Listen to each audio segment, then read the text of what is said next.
Ok, a gente tem essa paraxá, dois episódios muito trágicos. O mais famoso de todos é o dilúvio, a Arca de Noé, e depois a gente tem a, a Torre de Babel.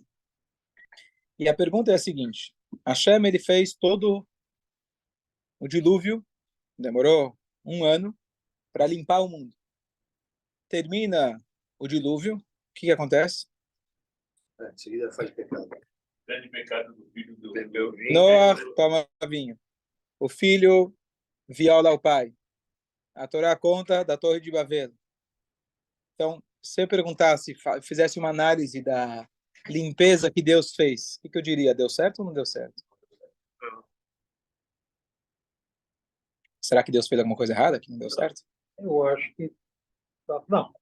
Não Não deu certo em termos. Pelo menos o pecado da Torre de Babel é menor que o. Ok. Já veio Abraão. Bom, então logo veio Abraão. Ok. O roubo foi a gota d'água. É isso que Urashi fala. O roubo, Hamas, foi a gota d'água. Deus decidiu apagar tudo por causa do roubo. Mas foi o acúmulo, não só o roubo. Então, o que mudou? O que mudou? Outra pergunta. Deus, quando termina, ele fala, olha, o Noah, ele vai lá, faz um sacrifício para Deus, Deus mostra o arco-íris, ele fala, olha, nunca mais vou destruir o mundo, eu juro que nunca mais vou destruir o mundo dessa forma. Espera aí. Deveria dizer no final, olha, se você se comportar mal, você já sabe o que eu posso fazer. Deus parece que se tornou mais leniente. Talvez ele até deu margem para que pequem mais, não pequem menos. Então, aparentemente, não só que o dilúvio não ajudou, pelo contrário, Deus falou, olha, meio que me arrependi de ter feito, não é literalmente, mas fiz o dilúvio, não vou fazer de novo. Ah, beleza, então agora liberou. Pode ser porque ele deu o livre-arbítrio, então ele viu que ele mesmo deu o livre-arbítrio. Então, se ele deu o livre-arbítrio, ele não pode exterminar o que ele... E porque no começo ele também já tinha dado livre-arbítrio. Não, o que mudou? Deve ter arrependido. Mas o que mudou antes? O que mudou antes do dilúvio e depois do dilúvio? Se mudou, talvez mudou para pior. Que agora Deus falou, bom, você pode fazer o que quiser, eu não vou destruir o mundo. Então, não queriam mais... Não queriam mais? Tá, então Deus fez isso porque ele viu que senão não ia dar certo. Tá bom, motivo técnico, mas vamos pegar na análise maior. O que adiantou o dilúvio? Concorda com a pergunta? Não. O que mudou? Tinha um problema entre as pessoas, um queria prejudicar o outro, depois eles estavam unidos. Então, tem algo, então vamos lá. Então, muito bom. Então, porque a volta ele diz, tiveram 10 gerações de Adão até Noé, para mostrar para nós quão misericordioso, quanto Deus aguenta. E aí ele trouxe uma bula. Continua porque a volta, 10 gerações passaram de Noé até Abraão, para mostrar quão paciente Deus é. E aí veio Abraão e recebeu a recompensa de todos. Espera aí. Noé não recebeu a recompensa de todos. Noé fez o quê? Teve uma bula. Então, 10 gerações de pecadores dá uma bula. 10 gerações de pecadores tem recompensa ainda? Ainda sobra recompensa? Deveria dizer, bom, veio uma bula, veio um segundo Mabul, e aí Abraão Avinu começou finalmente a melhorar o mundo. Então parece que as primeiras 10 gerações são diferentes da segunda. A primeira deu uma bula, a segunda sobrou alguma coisa de recompensa. Eram pecadores, mas sobrou recompensa.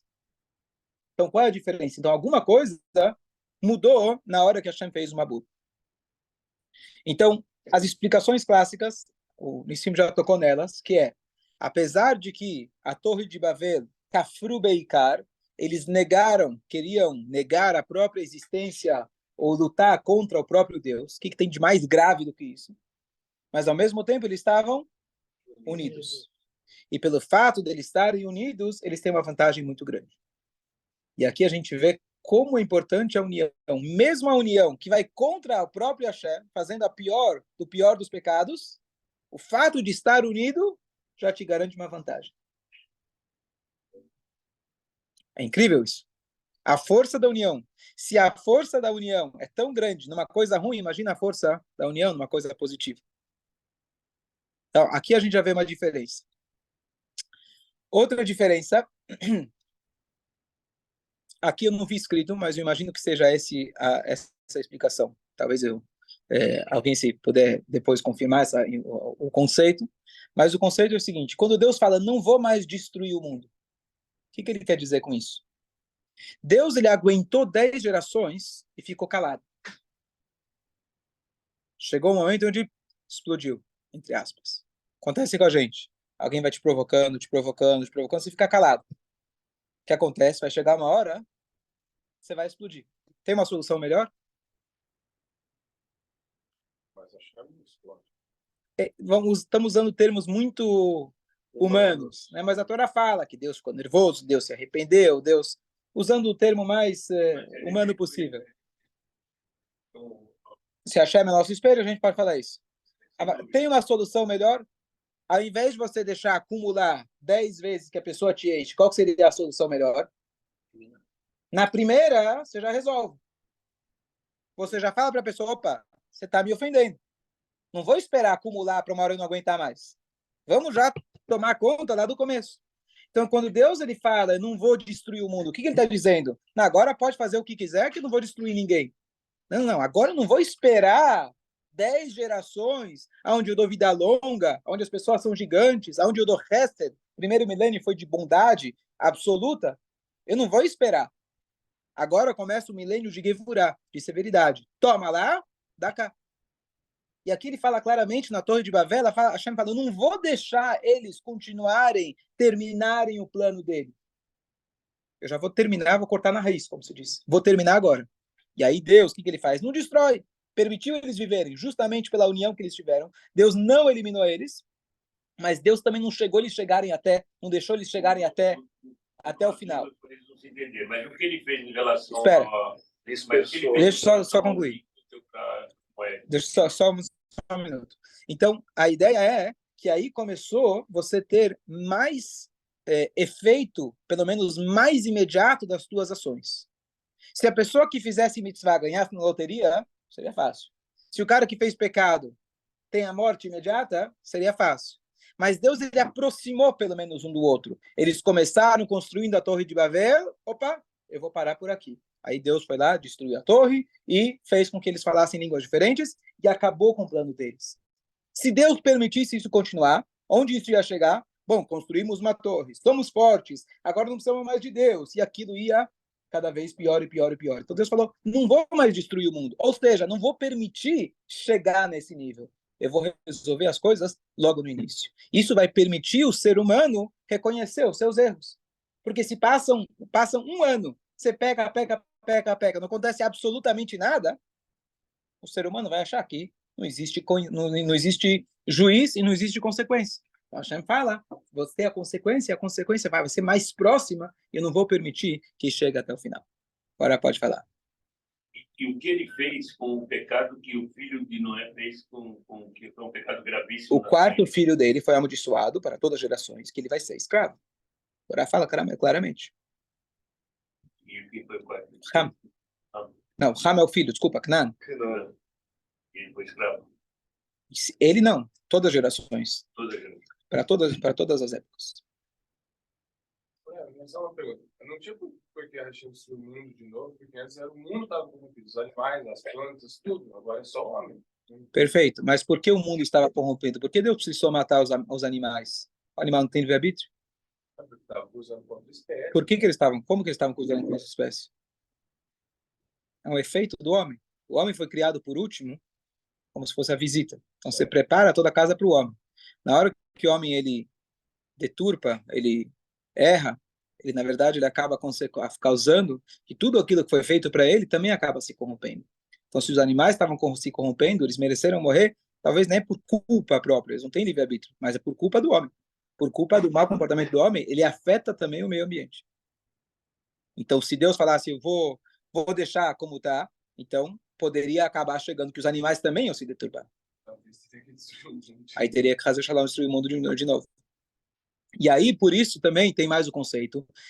Você falou, por exemplo, a diferença que tem entre os primeiros e os segundos. A primeira diferença também é que Deus fala, não preciso mais fazer um novo dilúvio. Você já deu uma lição, não preciso fazer de novo. Eu espero que vocês olhem para trás e vocês possam aprender. Uma opinião disse, uma forma de enxergar, que os segundos eram piores que os primeiros. Em questão da união, são menos maus. Mas o primeiro não tinha de quem aprender. Os primeiros 10 pecavam, não acontece nada, o que eu vou fazer? Vou continuar pecando.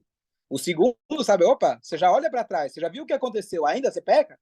Então tem esse aspecto de mais responsabilidade nessa segundo grupo de 10 gerações. E Avraham Avinu, aqui tem, na verdade, uma vez que Avraham Avinu, ele começou diferente de Noah. Aqui é a segunda, mais uma diferença. Noah, a gente sabe que não rezou pela geração dele. Ele não fez com que as pessoas fizessem chuvá. Ele foi muito passivo em relação a isso.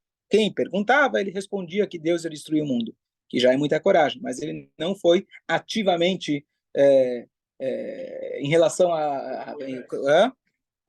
não foi como Moshe e não foi como Abraão. Agora, não, na geração dele, perfeito.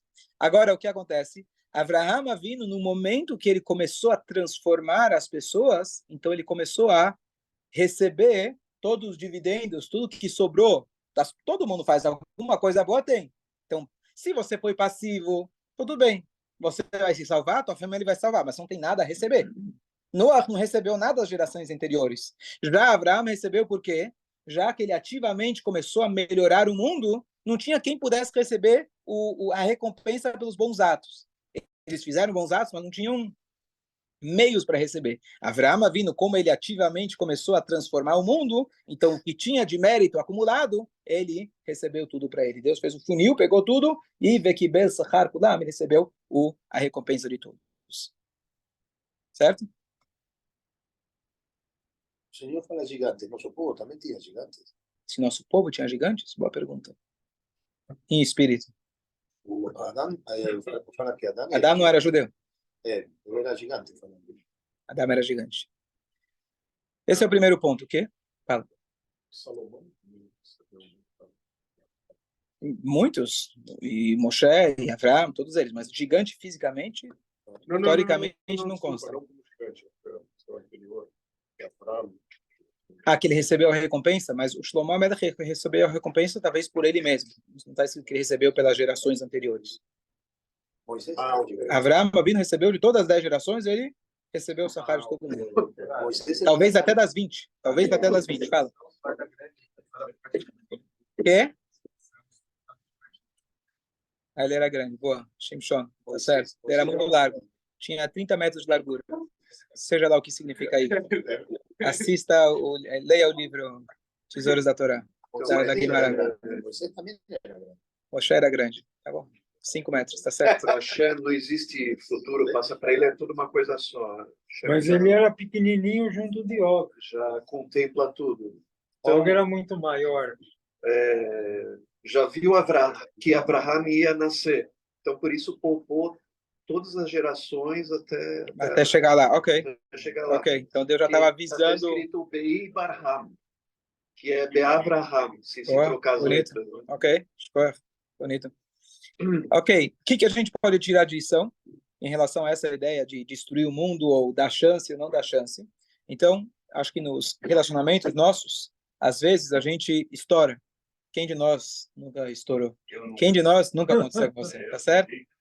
E às vezes a gente chega no estado de se encolerizar, ficar bravo, nervoso, perder o controle. Por que a gente perde o controle? Tá certo? Quando é alguma coisa que a gente já não está mais conseguindo aguentar. É uma coisa que fugiu do nosso controle. Qual é a solução para isso? Como a gente pode evitar isso? A Torá fala, se tem alguém que te fez algo que te magoou, chega e avisa, fala, olha, você me fez isso, você me deixou chateado. Não deixa ele pisar a segunda vez, a terceira vez, a 10ª vez, porque senão você vai destruir, como aconteceu com o Mabu, no sentido mais interpessoal. Então a gente começar a fazer esse mesmo tipo de proteção, digamos assim, a gente se proteger para não chegar até o extremo. Essa é uma ideia. E usando agora na situação atual de Israel, a mesma coisa. Se Israel tivesse cortado pela raiz, logo no primeiro dia, entregaram Gaza, já foi um erro, mas deram gushkativ para eles. No dia seguinte, cai foguete. A esquerda inteira deveria dizer, poxa, a gente errou, nos enganamos, achamos que ia trazer paz, mas não trouxe. Vamos agora entrar em Gaza e resolver esse problema. Você negocia com terrorista, você piedoso com terroristas, se é piedoso com pessoas cruéis, você vai ser cruel com pessoas piedosas. Então, a gente saber de que a nossa visão tem que ser muito clara, não comprar essa propaganda terrorista que eles fazem. Infelizmente, muitos judeus caem nessa propaganda. Não, é um conflito, é igual para igual, tá certo? Tem que olhar o outro lado e etc. A gente saber que um câncer ele tem que ser eliminado por completo. Assim a Torá nos ensinou, assim a Torá mandou fazer com Amalek, assim a Torá mandou fazer com 7 povos. Quando é um câncer, a gente elimina na raiz. E não ter piedade. A piedade sua vai custar mais caro não só para nós, mas para eles também. Ontem eu tive eu até gostei como uma aula que eu recebi. Rapidinho, fala. Daniel. No ponto, eu já lembrei alguns anos a gente já estudou a respeito. Quem se lembra vai fazer Hazará. Mas é um ponto também muito importante da gente lembrar. A história da Torre de Babel não tem sentido nenhum. Seres humanos estão fazendo uma torre para fazer. O Midrash traz algumas explicações. Eles falam, na Torá diz, vamos fazer um nome para nós. Então vamos fazer uma torre muito grande. O Midrash ele traz para a gente que eles queriam fazer o quê? Já que o Mabul caiu, vamos fazer uma torre para ser um pilar para o céu não cair de novo. As achoitem, né? Eram tão tontos assim? Hã? Será? Cada ideia, exatamente. Tá certo? Ou vamos chegar no céu e fazer uma luta contra o próprio Deus. Esse Deus, ele fica lá no céu. Ele é físico. Se eu chegar lá, eu vou conseguir, com uma espada, matar ele. Assim diz o Midrash. Será que eles eram tão trouxas assim? Tão primitivos? Se projetar na frente de outros povos. Então, até aí tudo bem. A parte de nascer lá no Shem, ok, vamos fazer uma torre alta. Muitos países até hoje vão fazer uma torre, vão fazer um prédio, mostrar para os outros quem nós somos. Ok, essa parte sim, mas as outras duas explicações tá esquisita. Tá certo? Dizer que eles eram primitivos, tá bom, é uma opção. Acho difícil. Mas primitivo a ponto de construir uma torre gigantesca. Todo mundo, exatamente. Exatamente. Eles tiveram, na verdade, a tecnologia de criar os tijolos, que não tinha. Ao invés de usar pedras naturais, eles tiveram né? Tiveram uma sabedoria de conseguir agora ter uma tecnologia de fazer pedras. E a produção é muito mais rápida, que são os tijolos que eles fizeram. Então, o Rebbe fez uma análise muito, vamos chamar assim, drástica, não sei se essa é a palavra correta, mas sem entrar na questão do porquê, a gente não justifica o holocausto e não vou entrar nisso, porque todo shur acaba caindo nisso. Mas, depois que acontece uma tragédia, cabe a nós fazer uma retrospectiva e pensar o que eu posso fazer para não acontecer de novo.